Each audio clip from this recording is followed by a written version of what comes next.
আসসালামু আলাইকুম, শুভেচ্ছা নিন যে যেখানে রয়েছেন।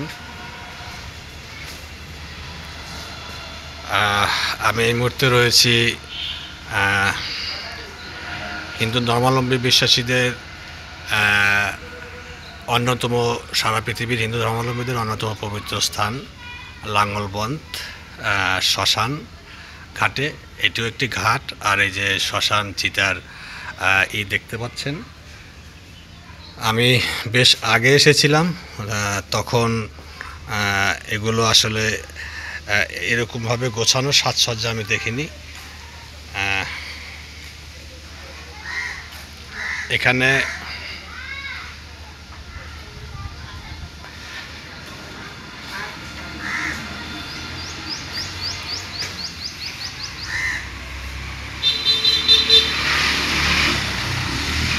ভত্তাজির আবক্ষ,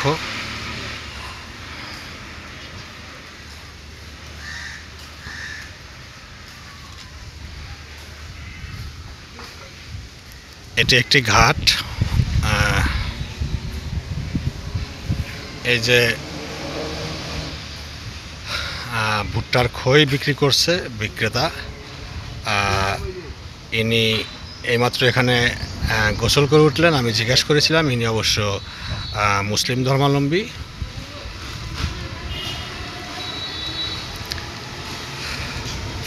আচ্ছা, ওটা দিয়ে কি খই নিলেন নাকি চুরি দিয়ে? আচ্ছা, আপনি ভিতরেই থাকেন? আচ্ছা আচ্ছা, একটি ঘাট। এখানে যে বংশ পরিক্রমায় যিনি পুরোহিত রয়েছেন, বয়সে যথেষ্ট যুবক, ওনার পিতারই এই পুরোহিত। যুবকের বা যুবক বয়স একটু পার হতে পারে ওনার এই যে স্মৃতি, এই পুরনো পুরোহিত।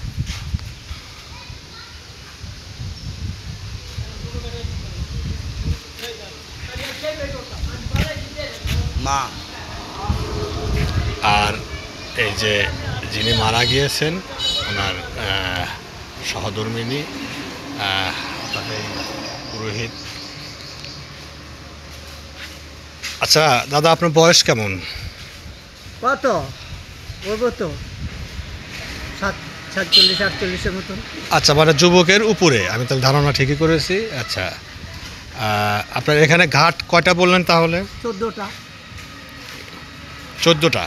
তার ভিতরে এটা একটা অন্যতম ঘাট এবং শ্মশান ঘাট। আচ্ছা আচ্ছা, আর স্বামী বিবেকানন্দ জি উনি আসছিলেন হলো প্রথম ঘাটটায়, রাজঘাটটা, রাজঘাট। আচ্ছা, মোট 14টি ঘাট। তাহলে এটার অবস্থান কততম স্থানে? এটা ওদিকে তাইলে 5 নাম্বার, এদিকে ওদিকে তাইলে 5 নাম্বার, 6 নাম্বারও ধরে, মানে মোটামুটি মাঝামাঝি এই শ্মশান ঘাটটা। তো এই যে উনি পুরোহিত বললেন যে 14টা ঘাট আছে, তার ভিতরে শ্মশান ঘাটটি, শ্মশান এবং ঘাট আছে দেখালাম। এটি মাঝামাঝিতে অবস্থিত, একেবারে শীতল এবং গান্ধীঘাট বলে। আর আরেকটি ব্যাপার, আসলে আমি এটা জানতাম না, এখানে সে শুনতে পেলাম এখন এই বিষয়টি। আমি এত স্বল্প সময়ে, আসলে সময় থাকলে, কারণ আমার যারা দর্শকবৃন্দ রয়েছেন এবং যারা দেখেন, তাদের একটি বিরাট অংশ ভারতীয় দর্শক রয়েছেন, আমি জানি, আমি এগুলো দেখতে পাই, এগুলো চ্যানেলে দেখা যায়। তো মহাত্মা গান্ধী, ইনি এই বর্তমান যিনি পুরোহিত রয়েছেন, আপনি তো এখানকার স্থানীয় মানুষ আপনারা? আচ্ছা, ওনার কাছে জানতে পারলাম, আমি এটা জানি না, আমি আসলে সময় পাইনি অন্যভাবে এটা বের করার, যে উনি বলছিলেন, আর মেয়ে আপনার? বাহ, এই যে কয় ছেলে মেয়ে? একটা মেয়ে, অনলি ওয়ান।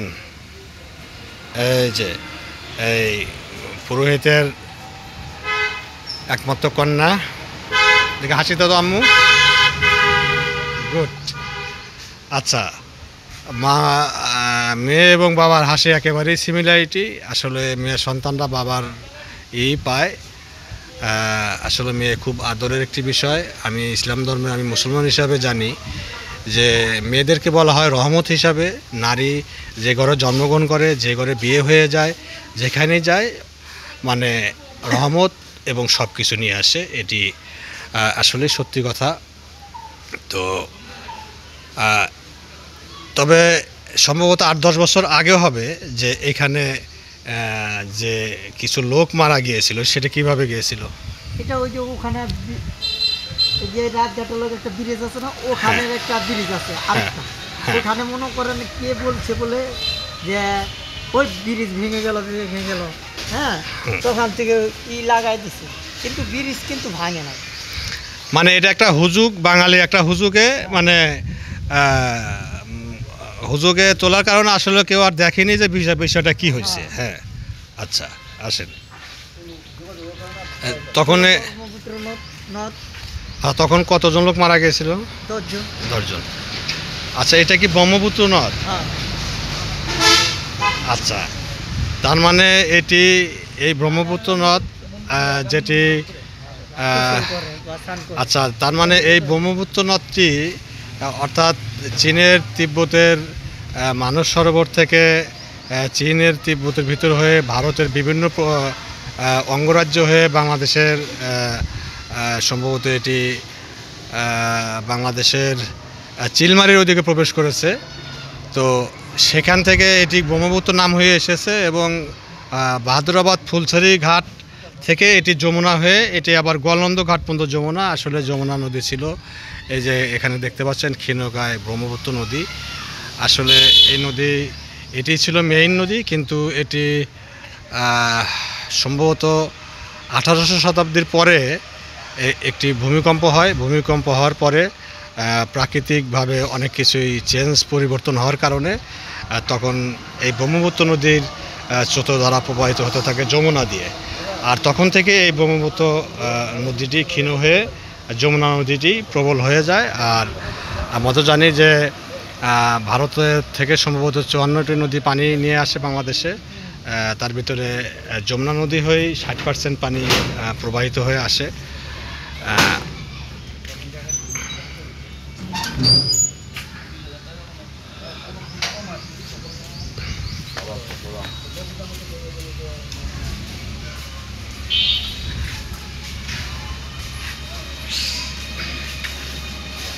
আমি আসলে এই ঘাটটি আরও 2-1টি ঘাট দেখাতে পারবো কিনা জানি না, তবে আমি এটি কোনো রকম আপনাদের দেখানোর চেষ্টা করলাম। আর এই যে ব্রহ্মপুত্র নদ, আসলে এই নদটি ময়মনসিংহের ওই দিক দিয়ে প্রবেশ করেছে, কিন্তু যমুনায় যেরকম স্রোতের একটি প্রচণ্ড কিন্তু আসলে এখানে স্রোতের তেমন কোনো দেখতে পাচ্ছি না। এখানে পানিও অনেক পরিষ্কার, আর যমুনার পানি তো বর্ষাকালে ঘোলা হয়ে থাকে। আচ্ছা, আর আপনারা আছেন কেমন? অ্যাকচুয়ালি দেশের পরিবর্তন হয়েছে, অনেক কিছু হয়েছে, এরপরও কি ভালো আছেন সব দিকে? মোটামুটি আছি, মার্কি পায়, অসুবিধা হয়নি, এদিকে অসুবিধা কোনো হয় নাই। আচ্ছা, আর এখন তো সব কিছু এমনি ঠিক হয়ে গেছে। আচ্ছা, আর লোকজন তো আচ্ছা, এইবার যে উৎসবটা হলো, এবার কি লোক সমাগম অন্যান্যবার চেয়ে কম হয়েছিল? কারণ এখানে তো আমি জানি যে বাংলাদেশের বাইরে থেকেও যারা এই ধর্মাবলম্বী আছে তারা আসে, কিন্তু হয়তো ভারতের যারা ছিলেন বিভিন্ন কারণে হয়তো ওইভাবে আসতে পারে না, কম আসছে এটা হয়তো। কিন্তু আমাদের দেশে যারা রয়েছেন আপনাদের ধর্মে, তারা পরিপূর্ণ থেকে পরিপূর্ণ হয়েছে আর কি। আচ্ছা, আর আপনার নাম? আমার নাম বাবুল কইতারেন, বাবুল করতে কইতারেন। আচ্ছা, কারণ নামটা জানাও দরকার, জানলাম। আর এই যে এখানে কালী মন্দির আছে, হ্যাঁ, শ্মশান কালী মন্দির। না, শ্মশান কালী মন্দির, শ্মশানও তো কালী মন্দির থাকবেই। শ্মশান কালী মাতা। আচ্ছা, তো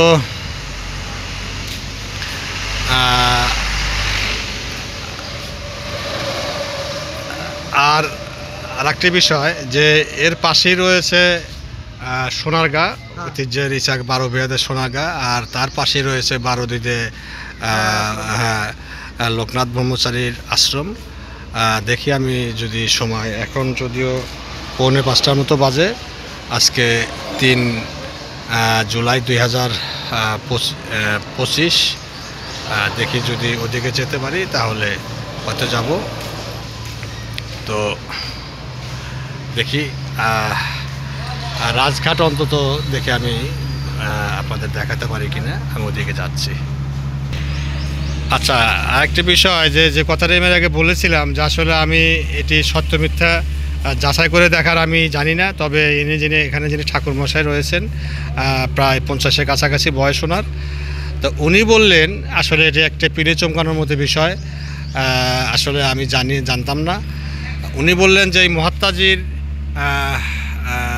যে ওনার যে শেষকৃত্য অনুষ্ঠানের যে ছাইবর্ষ এটি, আচ্ছা তো ছাইবর্ষ বলেন দেখি, মহাত্মাজির ছাইবর্ষকে এখানে উনি করেছিলেন, মানে আমরা ছাইবর্ষটা যেটা আমরা গঙ্গায় ধারণ করি, মানে গঙ্গায় ভাসাই একটা পাতিলের ভিতরে বা ইয়ের ভিতরে, হ্যাঁ ওই রকমই এটা ব্রহ্মপুত্র নদের ভিতরে দান দিছে এবং এইখানে এই শ্মশানে এখানে। আচ্ছা, এটা হলো পাকিস্তান আমলের কথা, কিন্তু তখন হয়তো যে কোনোভাবেই হয়তো এটা ইনি মনেরই বল করছিল যে আমাকে যেন ওখানে দেওয়া হয়। আচ্ছা, এটা আপনি শুনে আসছেন আপনার পিতার কাছ থেকে, এখানে আপনার পিতা আপনার দাদাও এখানে ছিলেন। আচ্ছা, এই একটি বিষয় হয়তো যারা জানেন না, বিশেষ করে যারা হিন্দু ধর্মাবলম্বী যারা রয়েছেন, আর আমি তো মুসলিম ধর্মাবলম্বী, ইসলাম ধর্মাবলম্বী, আসলে আমি সব ধর্মেরই খোঁজখবর একটু নেওয়ার চেষ্টা করি, একটু পড়াশোনার চেষ্টা করি, তবে আমি এই ব্যাপারটি আমি আসলে জানতাম না। আর যদি সঠিক হয়ে থাকে এই বিষয়টি আসলে খুবই মানে যেটাকে বলে যে মহাত্মাজির মতো, তার মহাত্মাজি এনার কথায় যে ছাইবর্ষ, এখন উনি বলছেন যে পূর্ণ ছাইবর্ষই এখানে দেওয়া হয়েছে। তো আমি আসলে এটির এই সম্পর্কে আমি বলতে পারছি না, তবে এই মুহূর্তে আমি আপনাদের একটা বিষয় বলতে পারি। আমি 2012 সালে ভারতে বেড়াতে আমার ব্যবসার কাজে গিয়েছিলাম এবং সেই সাথে সাথে একটু ঘোরার জন্য। তো আমি যেমন এই যে এখন আসরের নামাজ আসন্ন সময় এখন হয়ে গিয়েছে, তো আমি চেষ্টা করতাম, এখনও করি, যে এই নামাজটি কাজা না করার জন্য, অর্থাৎ আসরের নামাজটি যারা অন্য ধর্মের মানুষ তাদের জন্য বলছি, আর আমাদের ধর্ম যারা তারা তো জানেন যে এই নামাজটি আসলে মাগরিবের আজানের আগেই পড়তে হয়, এটি আসলে ওইভাবে এটি পড়াই উত্তম। তো যাই হোক, তো আমার মনে আছে যে 2012 সালে, তো আমি যেই সময়টি ভারতে বেড়াতে গিয়েছিলাম ঠিক তার কিছুদিন আগেই, আমি সম্ভবত সেপ্টেম্বর অক্টোবরে বেড়াতে গিয়েছিলাম, তার ঠিক কিছুদিন আগেই বোম্বেতে তাজ হোটেলে যে অনাকাঙ্ক্ষিত ঘটনাটা ঘটে। আর এটি ঘটার কারণে যেটি সত্য কথা, আমি ভারতের অঙ্গরাজ্যগুলো, বিশেষ করে পশ্চিমবঙ্গ, আমি এদিক দিয়ে ঘুরেছি, সিকিমও গিয়েছিলাম আমি, দার্জিলিং এগুলো। তো আমি সেখানে দেখতে পেয়েছি যে ওখানকার মানুষ ওই সময়ে, এটা আমি কোনো সাম্প্রদায়িক ইয়ের থেকে বলছি না, আমি যেটা পেয়েছি সেটাই বলছি, যে আসলে তাজ হোটেলে এরকম একটি মুসলিমদের দ্বারা একটি ঘটনা ঘটার কারণে ওখানকার সামাজিক সোসাইটি মুসলিমদের উপর খুব বিক্ষিপ্ত এবং তারা খুব রাগান্বিত ছিল। তো আমি ওই সময় ভারতে গিয়েছিলাম, আমি সেই জিনিসগুলো তারা দেখতে পেয়েছি। তো যাই হোক, আমি বিকেলের টাইমে, এই টাইমেই হবে, আমি ওখানে টাটা যে প্ল্যানেটেরিয়াম আছে আমি ওটা দেখে, ভিক্টোরিয়া মেমোরিয়াল হল দেখে, যেটিকে আমরা বলি পকেট গড়ের মাঠ, মানে ভারতের কলকাতার লোকও তাকে গড়ের মাঠ বলে, এবং বড় মাঠ, এবং আরও দুই একটি শব্দ আছে সম্ভবত, এই মুহূর্তে আমি মনে করতে পারছি না। তো ময়দান, আচ্ছা ময়দান, তো আমি ওই মাঠ দিয়ে হাঁটতে হাঁটতে আসছিলাম, কিন্তু এবং কারণ নামাজের সময় চলে যাচ্ছিল, কিন্তু যখন আমি এখন এখানে আসি, আমি নামাজ পড়তে চাইলে এখানে মসজিদ আছে, অনেক কিছু আছে, আমি পড়ে নিতে পারবো। কিন্তু ভারতের পশ্চিমবাংলার যেমন খিদিরপুরের ওদিকে মসজিদ রয়েছে, নিউ মার্কেটের দিক মসজিদ রয়েছে, কিন্তু ময়দানের ওখানে কোনো মসজিদ আমি ওইভাবে দেখিনি, বা আমি নতুন হওয়ার কারণে বুঝতে পারিনি। কিন্তু নামাজটি আমি তখন কোথায় পড়বো, যেহেতু নামাজ আমাকে পড়তে হবে, সন্ধ্যার আজান হলে তো নামাজ আমার ইচ্ছাটা তার আগেই পড়ে নেব। তো তখন আমি মাথাটা নষ্ট হয়ে গেল, পানি কোথায়, আর ওইখানে যদি কোনো অফিস আদালত এগুলো থেকে থাকে, সেখানেও যে আমি নামাজ পড়ার মতো আমি মানে স্বস্তি ফিল করছিলাম না, আর বিষয়টাও আসলে অনুকূল ছিল না। তো তখন আমি সেই গড়ের মাঠে আমি এই মহাত্মা গান্ধীজির এই আবক্ষ মূর্তিটি দেখে আমার আসলে বিষয়টি খুব মনে পড়ে গেল, কারণ ইনি অহিংস বাণী প্রচার করতেন। আর এদের পথ ধরে ভারতের এই অঞ্চলে যেসব নেতা এসেছেন, তার ভিতরে যেমন জওহরলাল নেহরু, আমার কথাটা মনে পড়ে গেল। তো ওই ময়দানের পূর্ব পাশে রয়েছে টাটা হাসপাতাল ঘিরে, পাশেই রয়েছে একটি বেশ উঁচু ইন্দিরা গান্ধীজির একটি মূর্তি। তো আমি ওজুর ব্যবস্থা ছিল না, কিন্তু যারা অন্য ধর্মাবলম্বী তাদের জ্ঞাতার্থে বলছি যে আসলে পানিতে ওজু করতে হয়, কিন্তু যদি কোথাও পানির ব্যবস্থা না থাকে সেক্ষেত্রে নিয়াত করা এবং তায়াম্মুম করা হাতি করে আসলে এটা কি বলে যে অগত্যা কাজ চালানো। আচ্ছা, তো তখন আমি ওই গান্ধীজির ইন্দিরাজির আবক্ষ মূর্তিটি অনেক লম্বা মূর্তি, এই গড়ের মাঠের পূর্ব পাশে, এবং চারদিক দিয়ে ওটি গ্রিলের মতো এরকম বেড়াদা আটকানোর মতো ছিল। তো এবং একটি এই যে এরকম একটি, এই যে দেখতে পাচ্ছেন এরকম একটি দরজা, এর চেয়ে নিচে হবে, কিন্তু আমি ওর দৌড়ে তার কাছে গেলাম, গিয়ে দেখলাম যে না, ওটি তালা দেওয়া না, ছিটকিনি লাগানো। তো আমি ওই ছিটকিনিটি খুলে ওই কি বলে ইন্দিরাজির সেই মূর্তির পিছনে আমি দাঁড়াচ্ছিলাম। ঠিক সেই মুহূর্তেই ওই অনতি দূরেই কাছেই ছিল বেশ কয়েকজন পুলিশ পাহারায় ছিল, ওখানকার নিরাপত্তাজনিত বা এই ইন্দিরাজির মূর্তিকে কেন্দ্র, যাই হোক, ওখানে নিরাপত্তা কয়েকজন পুলিশ ছিল। তো আমাকে ওই ভিতরে ঢোকা দেখে, ওই গ্রাউন্ডের ভিতরে ওটা খুলে ঢোকা দেখে তারা দৌড়ে আমার কাছে চলে আসলো এবং এসে বলল, কী ব্যাপার, আপনি ভিতরে যাচ্ছেন কেন? তখন আমি বললাম যে দেখেন, আমি আসলে নামাজ পড়ব। তো একটা আশ্চর্য বিষয় যে ওই সাথে সাথে আমাকে পুলিশ বললেন, যতই ওখানকার পরিস্থিতি হোক, কিন্তু ওই পুলিশ, উনি কোন ধর্মাবলম্বী আমি জানি না, উনি মুসলিম হোক হিন্দু হোক যাই হোক, সাথে সাথে বললেন না, ইটস ওকে ওকে ওকে। অর্থাৎ তখন আমি সেই ইন্দিরাজির বড় স্ট্যাচু মূর্তিটির পিছনে আমি তায়াম্মুম করে আমি যেহেতু মুসাফির, আমার জন্য 2 রাকাত নামাজ পড়লে হবে, পরে আমি 2 রাকাত নামাজ পড়ে নিয়েছিলাম। তো যাই হোক, জানি না কেন যে স্থানটি ইন্দিরা গান্ধীর সেই আড়ালেই হয়েছিল। তো যাই হোক, তো দেখি রাজঘাটের দিকে যাচ্ছি, আর এখানে এই যে বাবা মেয়েকে শেষ মুহূর্তে দেখাচ্ছি। মানুষের জন্ম মৃত্যু, এই যে এখানে শ্মশান রয়েছে, এনার বাবা, এনার দাদা, তারাও এই দুনিয়া থেকে চলে গিয়েছেন। আসলে ধর্ম যে ধর্মেরই হোক, সবাইকেই চলে যেতে হয়, এটি বাস্তব, এটি সত্য। একটি মানুষ যখন ভাবে যে আমি ছিলাম কোথায়, এলাম কোথায়, যাব কোথায়, আসলেই তার ভিতরে তখন একটি অস্থিরতার সৃষ্টি হয়। যদিও ইসলাম ধর্মে বৈরাগ্যতা, সংসার ত্যাগকে নিরুৎসাহিত করা হয়েছে, অন্যান্য ধর্মের ভিতরে দেখা যায় যে বৈরাগ্যতা বেছে নেয় আসলে ছিলাম কোথায়, এলাম কোথায়, যাব কোথায়, এই কঠিন বাস্তবতা। তো এখানে রাখছি, দেখি রাজঘাটের দিকে যাচ্ছি।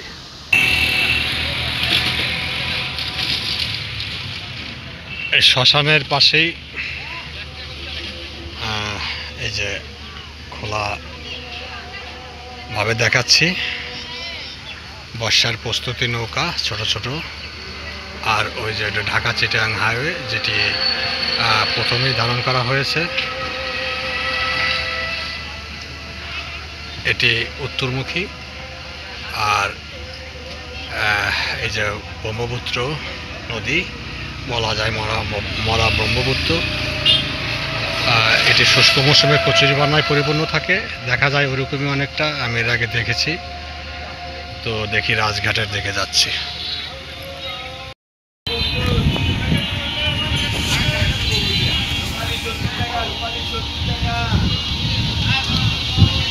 হ্যাঁ, এই যে রাজঘাট এটি একেবারে বলা হয় হিন্দু ধর্মাবলম্বীদের এটি একেবারে মানে এই ঘাটটিরই নাম বেশি। এই যে 1901 সালে 27 মার্চ স্বামী বিবেকানন্দ এই ঘাটে পূর্ণ বুধাষ্টমী স্নান করেছিলেন। এটিতে লেখা আছে ওইভাবেই। আর যে ব্রিজটিতে দুর্ঘটনা ঘটেছিল এটি ওই যে প্রবেশের দিকে, এই সামনের দিকে।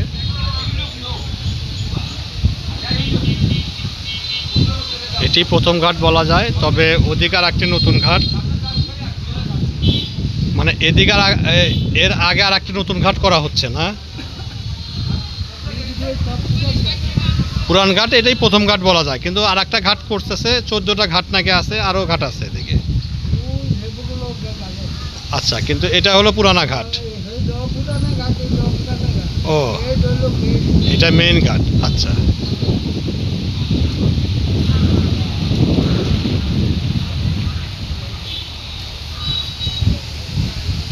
আরে নদীর নাম ব্রহ্মপুত্র নদী।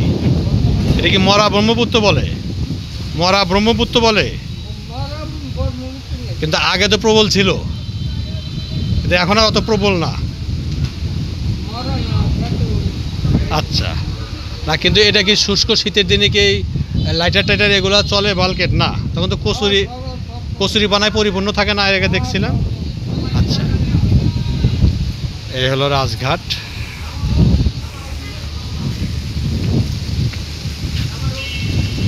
সারা পৃথিবীর থেকেই হিন্দু ধর্মাবলম্বী পুণ্যার্থীরা এই লাঙ্গলবন্দে এসে থাকেন। এটি সম্ভবত তিথিকেন্দ্রিক, ম্যাক্সিমাম চৈত্র মাসের দিকে হয়। এটি এখানে জানতে পারলাম। এদিক সেদিক একটু কখনো কখনো হয়ে থাকে। এই যে কচুরিপানা,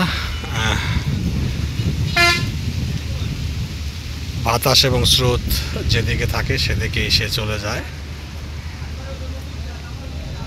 এই যে চোখ যতদূর যায় এটি ঘাট রয়েছে, ওই যে ওইখানে ওটি শ্মশান, যেটি দেখতে পেলেন।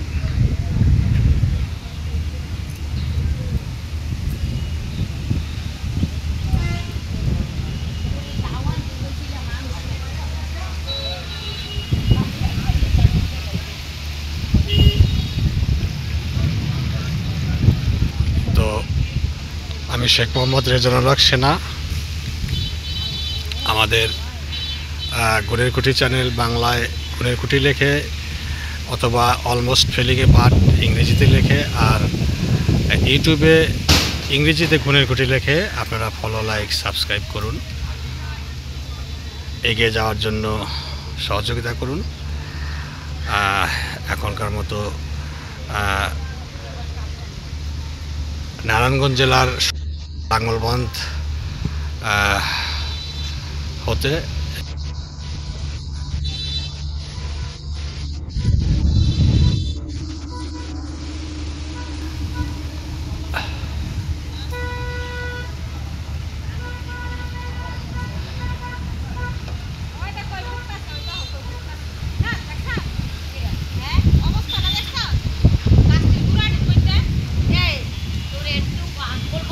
তো এ পর্যন্তই। সবাই ভালো থাকবেন, সুস্থ থাকবেন।